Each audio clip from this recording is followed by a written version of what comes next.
masa depan. Ia juga menjadi bagian dari kehidupan kita sehari-hari. Bahkan nggak ada revisi, nggak ada typo juga, saya lihat bagus.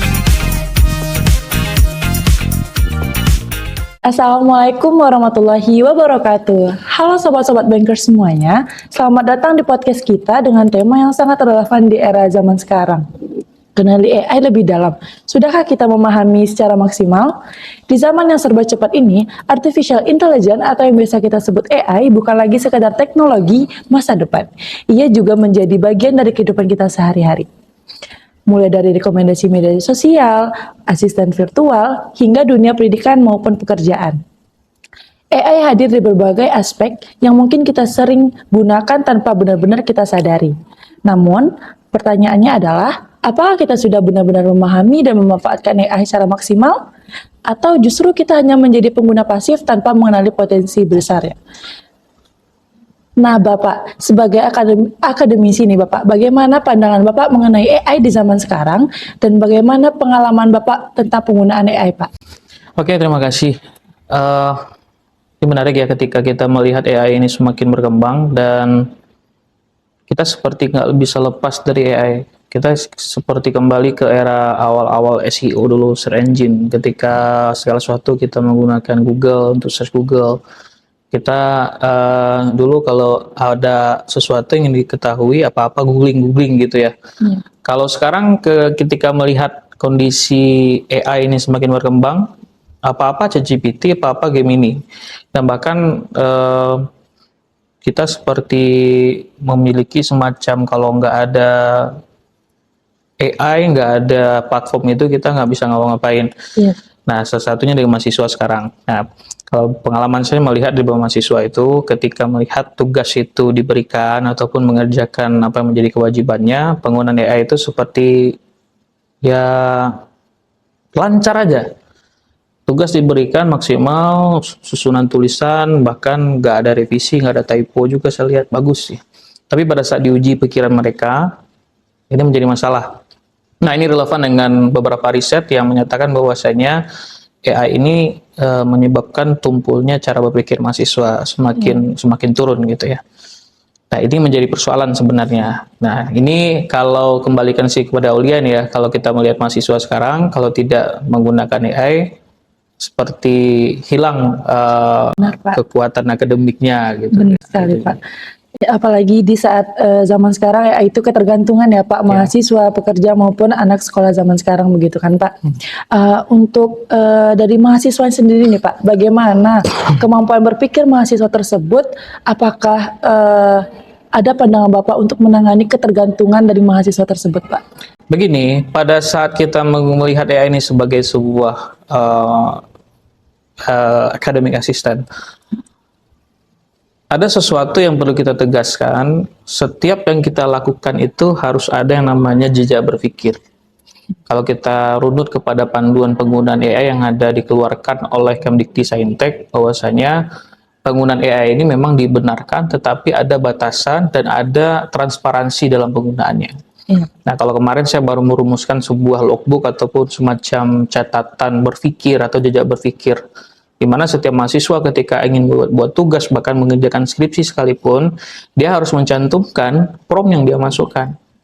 Harus ada kejelasannya begitu, Iya, Bapak? prompt-nya harus dimasukkan. Jadi, ini benar nggak mahasiswa ini berpikir dalam mengerjakan skripsinya? Nah, itu yang pertama. Yang kedua, pada saat dia melihat proposal ini dibuat atau skripsi itu dibuat, harus ada konfirmasi, harus ada cross-check. Karena kita ketahui, AI itu tidak sepenuhnya benar. Dan bahkan ada istilah itu di dunia akademik, ada namanya fabrikasi referensi. Dibuat referensinya dengan sebagaimana rupa, tapi ketika dicek tidak ada, palsu gitu. Tidak ada kejelasan ya Bapak? Ya. Untuk pandangan Bapak terhadap mahasiswa yang memakai AI ini Pak, apakah membantu mahasiswa memahami pelajaran atau bahkan untuk menyulitkan mahasiswa untuk berkembang begitu Bapak? Ada dua sisi sebenarnya. Kalau AI ini dianggap sebagai salah satu yang mendukung untuk perkembangan, benar. Benar, Pak. Ya, dengan catatan dia sudah selesai dengan pikiran dia dulu sebelum menggunakan AI. Artinya apa? Ketika menggunakan AI, dia sudah hadir sebagai seorang yang akan mengendalikan arah berpikir dari AI itu sendiri. Bukan AI yang mengendalikan. Bukan AI yang mengendalikannya. Betul Kalau sekali, sekarang Pak. kan sebenarnya kalau kita lihat AI yang mengendalikan. Betul Ya, sekali, tinggal Bapak. masukkan prompt satu instan selesai. Ya, itu kan bikin tugas, ya bikinkan proposal, bikinkan makalah bab 1 sampai bab 3, temanya ini selesai. Transparan ya, Bapak. Ya, apalagi menggunakan cloud yang terbaru sekarang. Iya, Nah, Bapak, gitu. betul sekali, Pak. Jadi bisa dikatakan mahasiswa atau pelajar saat ini menggunakan AI tanpa melihat bagaimana manfaat atau latar belakangan terburuk dan baiknya ya, Bapak. Nah, gini, kalau melihat background dari mahasiswa, nah kita kan sebenarnya gini, penggunaan AI itu basisnya sama seperti seorang meminta sesuatu. Betul, Bapak. Ini kalau bahasa kita dalam agama kayak berdoa lah. Iya, Tuhan itu kan akan intinya gini, kita kalau berdoa detail atau dikit? Nah, detail, Pak. detail kan, harus Iya. detail. Kita mau suksesnya seperti ini, A, B, C, gajinya segini, kan kita detail kan permintaan kita. Iya, Bapak. Gak mungkin kita, ya Allah berikan saya kesuksesan, tok, selesai. Tidak, Pak. Ya, nanti diberi kesuksesannya dengan standar yang kita sendiri nggak siapkan sebenarnya. Nah, AI seperti itu juga sebenarnya. Kalau kita minta sesuatu, kasih prompt, kasih instruksi juga harus lengkap, harus sesuai, harus kita bikin batasannya. Kita harus bikin juga apa yang menjadi keinginan kita. Dan batasan-batasan itu bisa ada kalau kita sudah punya cara berpikir, alur berpikir yang kuat, alur berpikir yang tegas. Ya, Bapak. Itu sebenarnya. Nah, jadi kalau nanti kamu mahasiswa semester 2 ini, kalau ingin menggunakan AI, pastikan topik ataupun teori dasar yang akan kamu bahas itu kamu kuasai dulu. Ya, meskipun sebelum itu kamu akan belajar juga kayak kamu mempertanyakan teori ini apa, ini segala macam, tapi ketika yang dimasukkan AI itu juga harus di cross check ini benar atau tidak. Jadi salah satu inti berpikir kritis dari AI itu adalah kita menganggap seluruh yang dikeluarkan oleh AI itu asumsi pertamanya adalah salah. Nah, untuk membuktikan itu salah atau benar, kita harus melakukan yang namanya double cross check. Nah, itu yang paling penting. Dari karya ilmiah nih Pak, misalnya seorang mahasiswa mencari tugasnya mengenai karya ilmiah. Menurut Bapak, kalau misalnya mahasiswa tersebut mencari, apakah keaslian dari karya ilmiah tersebut bisa dipastikan itu benar, Pak? Dalam artian ini referensinya ya? Referensinya, Pak. Oke, ada suatu fitur di AI itu yang disebut dengan deep research. Jadi ketika kita mengklik atau menggunakan fitur deep research di dalam penggunaan AI itu, biasanya kan mengeluarkan referensi yang setelah melalui pencarian yang mendalam. Ya. Persoalannya sekarang kita akan mencek, kita mau mengkonfirmasi ini benar atau tidak. Ya, Pak. Nah, ketika itu muncul dan kita mainkan referensi yang benar, kita instruksikan dari awal bahwasanya lengkap dengan resource ataupun sumbernya. Kalau tidak ada sumber, kita bagaimana cara mengkoreksinya.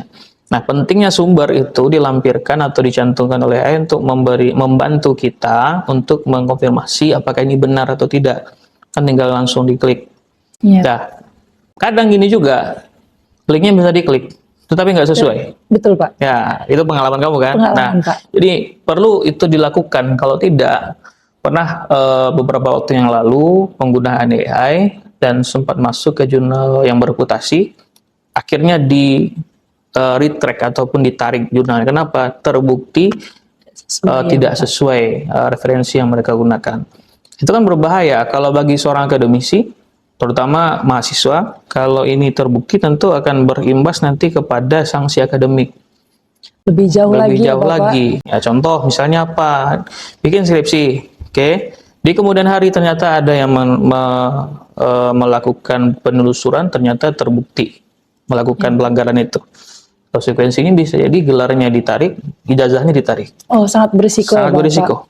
Berarti sebagai mahasiswa atau akademisi, kita harus lebih mengecek, double check ya Bapak, untuk apakah materi atau referensi yang kita cari tersebut, apakah betul adanya, begitu kan Bapak? Oke Bapak, selanjutnya saya nih Pak sebagai mahasiswa Bapak, dalam mencari tugas tentunya ingin yang transparan kan Bapak? Bagaimana pandangan atau solusi bagi Bapak, bagi saya yang sangat berpatokan kepada AI begitu Bapak? Oke, boleh berpatokan kepada AI, tapi perangkat kita lengkap atau tidak? Nah, jadi gini, kalau ingin menggunakan AI, pertama itu pastikan AI yang digunakan adalah AI yang profesional. Ya, Bapak. Mau nanya bukan AI yang gratisan ya. gitu ya. Oke, bukan AI gratisan, bukan AI yang free. Maksudnya apa? Ketika menggunakan AI yang gratisan itu berpotensi istilahnya algoritma yang kita dapatkan itu algoritma yang apa adanya juga. Oke, Iya, Pak. ya, itu yang pertama. Yang kedua, kalau tetap juga akan menggunakan yang gratisan, pastikan seluruh output yang diberikan itu bisa kita cek kebenarannya. Jadi Anda harus dengan berhenti dengan apa yang dikeluarkan oleh AI. Itu yang penting. Ya, kalau sekarang kan banyak kalau misalnya menggunakan cloud yang Sonnet 4.6 misalnya, itu kan cukup bagus itu. Nah, kalau tidak, ya tentu kita perlu mengkonfirmasi lagi, berulang-ulang mengkonfirmasinya. Nah Bapak, untuk mahasiswa UIN nih Pak, teruntuk mahasiswa UIN yang berpatokan pada syariah nih Pak. Tentunya pasti ada beberapa pertanyaan yang mengenai kesyariatan sebuah mata pelajaran atau mata kuliah Bapak. Oke.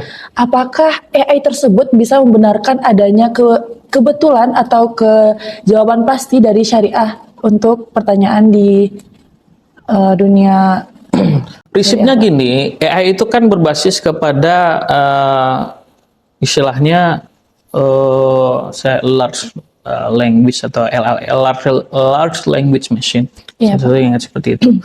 Intinya kan dia menyesuaikan dengan kalau kita bahasa sederhananya itu dalam otaknya itu sudah terekam, nggak ada riset terdahulu yang berbicara tentang syariah. Betul. Apakah itu riset ataupun aturan-aturan. Tentu ketika kita memasukkan semacam prompt yang kita inginkan hasilnya, akan ada sesuatu yang keluar setelah itu yang sesuai dengan apa yang kita minta. Dan biasanya kalau kita menggunakan AI yang profesional, dia akan memberikan jawaban yang lengkap. Dia akan memberikan jawaban yang lengkap. Nah, itu yang menjadi sesuatu yang bagus juga untuk itu. Dan bahkan kalau saya pernah membaca pada waktu yang lalu untuk menentukan semacam ini delik aduannya seperti apa, ini hukumnya apa, bisa sih sebenarnya menggunakan AI. Tetapi kembalikan kepada manusianya. AI itu sifatnya adalah kognitif, ya. Betul sekali. Kognitif pada dasarnya bukan kesimpulan yang instan, tetapi kognitif itu bisa dianggap sebagai kebenaran ketika dikonfirmasi, diverifikasi berulang kali. Nah, makanya kalau sekali keluar itu belum tentu benar. Makanya harus berulang kali. Berarti sebagai akademisi atau mahasiswa kita harus pandai-pandai menggunakan AI begitu kan Sebenarnya Bapak? gini, kalau kita betul memanfaatkan AI ini, sebenarnya kan menunjang kita dalam berpikir kritis. Ya, kenapa? Kita kita mendapatkan referensi atau sumber yang cepat dan berlimpah. Nah, pada saat itu terjadi, ada semacam kita mengkritisi apa yang diberikan. Nah, kalau dulu itu kita mencari jawaban. Kalau sekarang kita mencari yang benarnya mana? Betul, mencari yang mana yang ini betul. sudah ada, tapi kita mencari lagi titik kebenarannya mana. Ini benar atau tidak. Kalau dulu kan kita mencari jawaban itu ada atau tidak. Sekarang sudah ada, tapi sekarang kita lihat benar atau tidak. Memilahnya seperti itu. Oke Pak, ini mau detik-detik terakhir podcast ya Pak. Pertanyaan yang menurut Oleh sangat Oleh butuhkan nih Pak jawabannya. Apakah kita suatu saat Bapak nanti kita akan mencapai titik di mana AI benar-benar dimanfaatkan secara maksimal, atau jangan-jangan kita tidak akan pernah mencapai karena teknologi AI sendiri sudah berkembang tapi berhenti begitu Pak? Begini ya, ada nama disrupsi. Setiap terjadinya disrupsi atau kita lihat ini istilahnya adalah revolusi industri ya. Kalau revolusi industri 1.0 itu dulu kan ada mesin uap. Sampai sekarang di revolusi 4.0.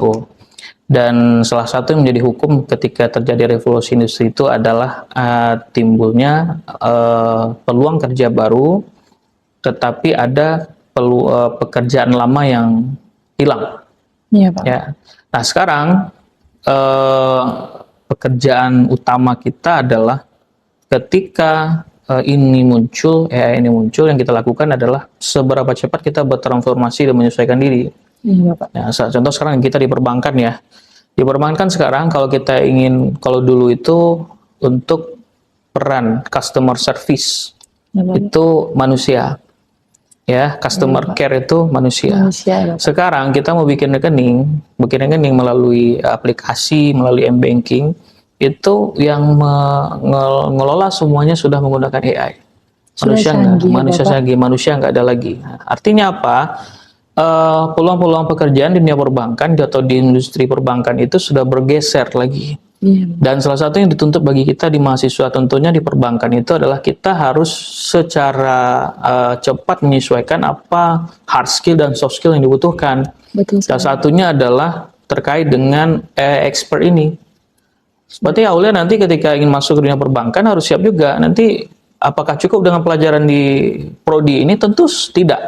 Tidak, Bapak. Tentu yang harus kita siapkan itu adalah apa yang dibutuhkan di dunia perbankan sekarang, dan kita harus juga siap untuk expert ini. Sekarang kan banyak ini kursus-kursus ataupun sertifikasi kayak saya CIPM itu kan di luar akademik gitu ya. Iya, Bapak. Nah itu kan bisa diambil. Sekarang ada sertifikasi data science, sertifikasi AI juga ada. Nah coba disesuaikan dengan itu. Kalau tidak kita lakukan hal yang demikian, kita akan susah nanti bersaing. Karena pekerjaan-pekerjaan yang kita sasar kayak jadi teller, menjadi customer service itu sudah dipakai, sudah digunakan oleh AI. Kalau kita meninggalkan itu ya kita ditinggalkan juga. Nah Pak, sedikit menyinggung mengenai perbankan tadi begitu kan Bapak. Kalau misalnya dalam kondisi saat ini teknologi sangat canggih begitu Bapak, tanpa adanya manusia tapi menggunakan elektronik Pak, apakah peluang kerja untuk dari kita sendiri akan lebih menipis Bapak? Kalau kita tetap dengan pola yang lama tentu akan semakin menipis.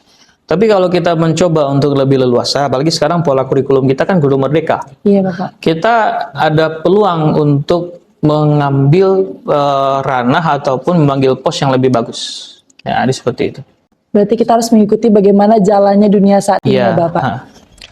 Tidak terasa teman-teman sudah sampai di penghujung podcast kita pada hari ini. Dari perbincangan tadi kita sudah bisa melihat bahwasanya AI bukan hanya sekedar alat canggih, tetapi juga peluang besar yang bisa kita membantu kita untuk berkembang baik dan belajar maupun berinovasi. Kuncinya bukan hanya pada seberapa sering kita menggunakan AI, tapi seberapa bijak dan maksimal kita memanfaatkannya. Semoga diskusi hari ini bisa membantu wawasan kita semua bahwa di balik kemudahan yang ditawarkan AI, tetapi ada tanggung jawab untuk menggunakan secara tepat dan tidak berlebihan. Akhir kata, teruslah belajar, teruslah beradaptasi, dan janganlah ragu untuk memanfaatkan teknologi demi masa depan yang lebih baik. Terima kasih sudah mendengarkan podcast kali ini. Sampai jumpa di podcast selanjutnya. Wassalamualaikum warahmatullahi wabarakatuh.